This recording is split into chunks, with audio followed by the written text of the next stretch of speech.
Merci. Monsieur le député de Terrebonne, en principal. Merci, Monsieur le Président. Ça fait des semaines que nous demandons, ça fait une semaine en fait que nous demandons, mais ça paraît très long, au ministre de l'Environnement de suspendre l'autorisation à la Ville de Montréal le temps d'évaluer l'option qui limitera le plus les impacts sur l'environnement. On trouve ça drôle de l'autre côté, Monsieur le Président, mais j'ai hâte de voir leur réponse. Nous avons donc demandé la transparence au ministre et le dévoilement de tous les avis sur lesquels il se base pour prendre cette décision déplorable. Vous le savez, il a tout refusé. Il a juré, main sur le cœur, que c'était la seule solution possible, qu'il n'y avait aucune autre alternative envisageable pour minimiser cette situation déplorable. Hier, la Ville de Montréal en a trouvé une solution. Elle a décidé d'accélérer ses travaux pour faire économiser 1 milliard de litres d'eau usée à notre fleuve Saint-Laurent, à notre patrimoine commun. Si la Ville de Montréal a été capable en 24 heures, Monsieur le Président, de trouver une solution, qu'est-ce qui fait que le ministère de l'Environnement, lui, est incapable d'en trouver? Ce qu'on demande au ministre, c'est de suspendre temporairement l'autorisation pour trouver d'autres alternatives. Monsieur le ministre de l'Environnement et du Développement durable. Merci, Monsieur le Président. Loin de moi l'idée de reprocher au député de Terrebonne un petit lapsus. Sur la question, Monsieur le Président, il faut bien comprendre que nous avons rendu public le rapport d'analyse environnementale qui a été produit par le ministère de l'Environnement, qui a analysé à fond la proposition de la Ville de Montréal. Et en plus de ça, ce rapport précise spécifiquement des mesures d'atténuation pour justement limiter les effets du déversement. Et il est clair qu'il n'y avait aucune autre option possible, Monsieur le Président, si on n'allait pas de l'avant avec cette solution-là, c'était la station de traitement des eaux usées qui allait être en péril et les effets seraient beaucoup plus néfastes que le présent déversement envisagé.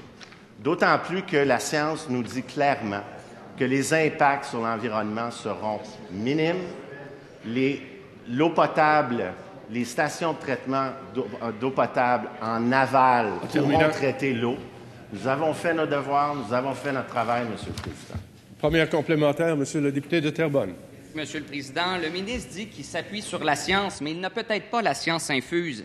Il doit faire preuve d'humilité parfois et aussi dire que des solutions alternatives, c'est possible. La Ville de Montréal nous en a fait la démonstration hier. En quelques jours, elle vient d'économiser 1 milliard de litres d'eau usée dans notre Saint-Laurent. C'est correct, Monsieur le Président, de dire des fois qu'on n'a pas toujours raison. Ce qu'on demande au ministre, c'est de déposer les avis sur lesquels il se base pour dire qu'il n'y a aucune autre option possible. Qu'est-ce qu'il y a de si épeurant dans ces avis pour qu'il refuse de les déposer, Monsieur le Président?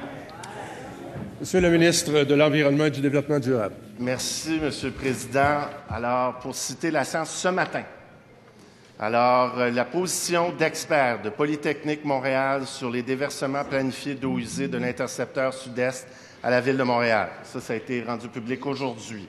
5 expertes et experts de Polytechnique disent « Les travaux proposés par la Ville de Montréal sur l'intercepteur sud-est sont nécessaires en raison de la détérioration de certains éléments de l'intercepteur. » Ensuite, ce matin, à nouveau, le groupe de recherche interuniversitaire en limnologie et en environnement aquatique. Ça, c'est un consortium de 1, 2, 3, 4, 5, 6, 7, 8, 9 universités, Monsieur le Président, qui disent clairement que c'est la seule solution possible.